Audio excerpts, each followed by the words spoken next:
Welcome to Not Milk Never Milk. Subscribe if you're lactose intolerant. You begin by confirming support and using a proper data cable. That matters because many problems come from cheap cords.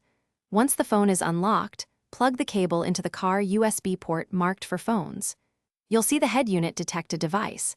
Make sure the car is an accessory or on position. At this point, Android Auto should prompt on your phone and car screen. Tap to continue so the connection can progress to the next setup phase. Once the prompts appear, accept permissions on the phone and choose Android Auto on the car screen. This authorizes the app to show on the display. Make sure the phone's USB default is set to transfer files or Android Auto if your phone asks. Otherwise, the head unit might not see multimedia protocols.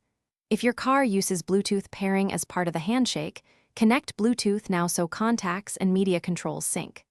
Once configured, the UI should load apps and audio channels. You finish by testing core functions. Launch maps, play a track, and use voice commands to confirm full integration. Make sure in-car volume and notification access are set so prompts and directions are audible. If icons or audio don't appear, try a simple fix.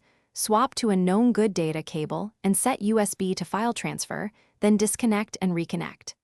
If that fails, restart your phone and the car head unit. These quick resets resolve most stubborn connection issues. Thanks for watching. If this was helpful, leave a like and consider subscribing. See you next time.